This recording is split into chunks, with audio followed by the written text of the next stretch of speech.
बीडचा दौरा आपल्याला रद्द करावा लागला. महाएल्गार जो पुकारला जाणार होता ओबीसींसाठीचा, तो किती महत्त्वपूर्ण आहे? मला खरोखर भुजबळ साहेब एका वाक्यात मला प्रश्न विचारायचा आहे, साधा सोपा. महाराष्ट्राला आरक्षणाची गरज आहे का? देशाला आरक्षणाची गरज आहे का? असेल तर कुणाला आणि किती? जर निश्चितपणे आरक्षणाची गरज आहे. बरं, मला सांगा, आज सुद्धा आमच्या दलित समाजातला एखादा SP कलेक्टर जरी गेला तरी गावात काय परिस्थिती आहे? आज गावात आज सुद्धा त्याला दूर ठेवलं जातं. बरोबर. हा जाती अंत जोपर्यंत होत नाही पूर्णपणे, तोपर्यंत त्याची गरज आहे. आणि हे आरक्षण दिलं काही वर्ष म्हणजे काही सगळं संपलं नाही. आताच मला सांगितल्याप्रमाणे बरे कलेक्टर झाले, SP झाले, तरी आज झोपडपट्ट्यांमध्ये राहणारे लोक मागासवर्गीयच आहेत. त्यांची गरिबी हटली नाही. किंवा आरक्षण हा गरिबी हटावचा कार्यक्रम नाही.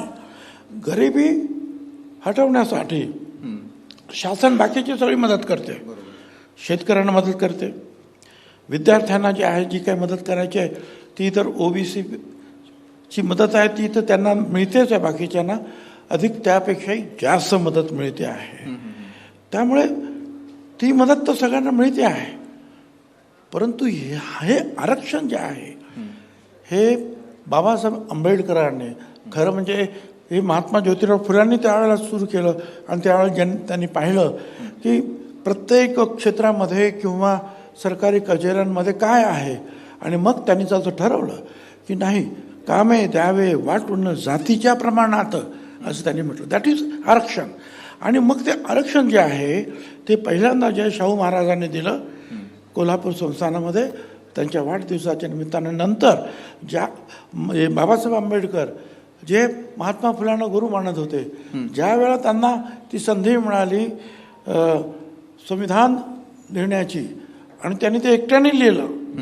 अनेक लोक होते पण फॉरेनला गेले, कोण दुर्दैवाने मृत्युमुखी पडले, कोण लांब राहत होते, कोण राजकारणात. एकट्याने ते लिहिलं. आणि त्यामध्ये त्यांनी मग हा जो आहे हा आपल्या देशात असलेल्या गरीब मागासवर्गीयांचा प्रश्न त्यांनी हाताळला. 340 मध्ये त्यांनी म्हटलेलं आहे त्यामध्ये की यामध्ये अनेक लहान लहान जाती आहेत. सुतार आहेत, कुंभार आहेत, लोहार आहेत, माळी आहेत, वंजारी आहेत, बंजारा आहेत, भटके मुक्त मर्याईवाले आहेत, सापवाले आहेत, ते देवी घेऊन जाणारे लोक आहेत, पालावर प्रत्येक गाव बदलणारे लोक आहेत, त्यांच्याकडे काहीच नसतं. हे सगळी मंडळी जी आहेत हे आजही अडचणीत आहेत.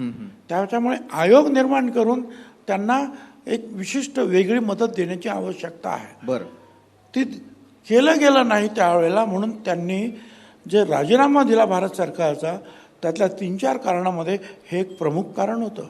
त्याच्यानंतर मग कालेलकर आयोग झाला. त्यांनी आयोगाने सांगितलं तर खरं की द्यायला पाहिजे, पण 2 दिवसात काठी फिरली, काय जादू झाली, आणि पुन्हा त्यांनीच लिहिलं की ठीक आहे, आम्ही जरी असं म्हटलं मी तरी माझा विरोध आहे.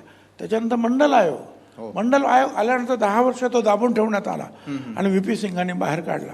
आणि मग त्याची अंमलबजावणी महाराष्ट्रामध्ये झाली. त्यावेळेला मी शिवसेना सुद्धा सोडलेली होती या मंडल आयोगासाठी.